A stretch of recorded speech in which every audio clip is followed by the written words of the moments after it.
Hello everyone, welcome back to my channel. ఈరోజు వీడియోలో నేను ఈవినింగ్ టైం ఏం పనులు చేసుకున్నానో చిన్న మినీ బ్లాగ్ లాగా చూపిస్తాను.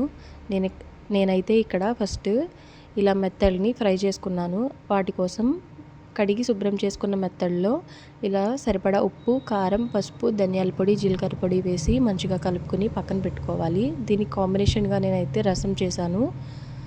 రసం కోసం చింతపండుని ముందుగానే నానబెట్టి పెట్టుకున్నాను. ఇప్పుడు అది రసం తీసుకుని అందులోకి సరిపడా వాటర్ వేసి స్టవ్ పై పెట్టుకుని ధనియాలు, మెంతులు, ఉల్లిపాయలు, పచ్చిమిరపకాయలు, కొత్తిమీర, కరివేపాకు వేసి అలాగే కొంచెం ఉప్పు, కారం, పసుపు కూడా వేసుకుని మంచిగా మరిగించుకోవాలి. ఇప్పుడు దాన్ని తాలింపు పెట్టుకోవడమే.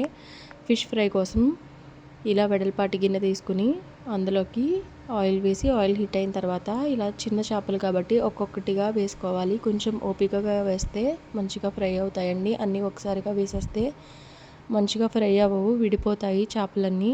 సో మీరు ఇలా ట్రై చేయండి. నేను ఈ మధ్య అయితే పిల్లలు వచ్చే 1 అవర్ ముందే ఇలా కర్రీస్ ఏమైనా ఇలా ముందే ప్రిపేర్ చేసి పెట్టుకుంటున్నానండి. సో దానివల్ల ఏంటంటే వాళ్ళు స్కూల్ నుంచి వచ్చిన తర్వాత పిల్లలతో ఎక్కువ టైము స్పెండ్ చేయడానికి అవుతుంది. లేకపోతే నేనంతా కిచెన్లోనే ఉంటున్నాను, వాళ్ళతో అసలు టైం స్పెండ్ చేయడానికి అవ్వట్లేదు. మీలో ఎవరికైనా ఈ ప్రాబ్లం ఉంటే తప్పకుండా ఇలా ట్రై చేయండి. సో దానివల్ల మీరు పిల్లలతో టైం అయితే ఎక్కువ స్పెండ్ చేయడానికి అవుతుంది. ఇంకా ఇక్కడ పనులు చేసుకున్న తర్వాత నేనైతే పిల్లల్ని స్కూల్ నుంచి వచ్చిన తర్వాత వాళ్ళని ఫ్రెష్ అప్ చేయించి బయటకైతే తీసుకొచ్చి కొంచెంసేపు ఆడిస్తున్నాను.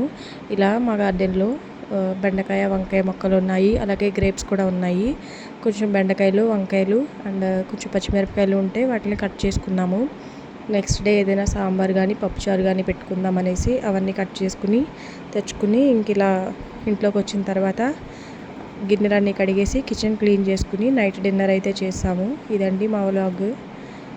వీడియో నచ్చితే తప్పకుండా లైక్ చేసి మీ ఫ్రెండ్స్ అండ్ ఫ్యామిలీకి షేర్ చేయండి. ఇలాంటి వీడియోస్ కోసం నా ఛానల్ని సబ్స్క్రైబ్ చేసుకోండి. Thank you.